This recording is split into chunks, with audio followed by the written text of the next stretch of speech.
of some of the more recent work that's been done by scholars in Israel, where these guys have now come up with this hypothesis that the burning bush was actually it was a DMT experience. And that the burning bush was most likely an acacia tree, that the acacia tree is apparently rich with DMT, and they think, the way you get a DMT experience is you smoke it, right?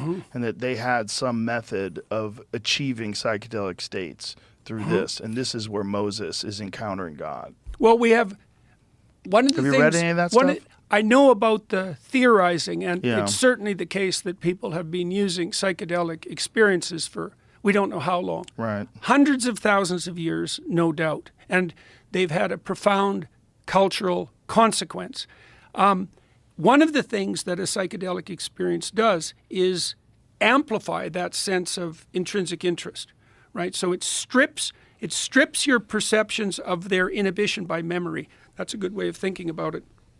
So that you see what's there instead of your habits of perception. And so it's a way of amplifying, you could think of it as a way of amplifying what's represented in the biblical corpus as a calling.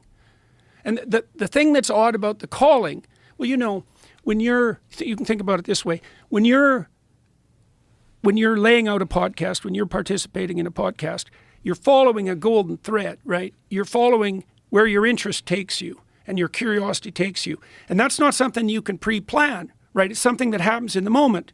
So imagine that you're focused on your goal of having the most interesting conversation possible and communicating what's derived to the broadest number of people. So that's the overarching goal. Okay, now you focus on the moment and a spirit arises within you. That's a good way of thinking about it. That's the logos. A spirit arises within you that leads you on a pathway that's an investigation into the truth. That's part of that calling.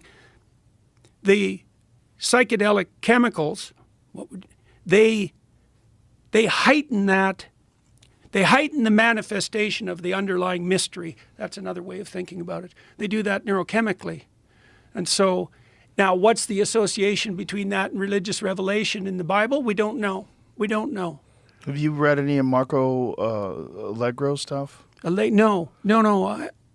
John Marco Allegro wrote a book called The Sacred Mushroom and the Cross. Oh, yes. Yeah. I read that back. Oh, my God.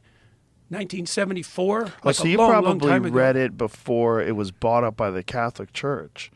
Oh, I didn't even know about that. Yeah, it was bought up by you used to have to get old copies of it if you wanted to buy it, and then it was recently republished. Yeah, I read that a long, long time ago. I had no idea what to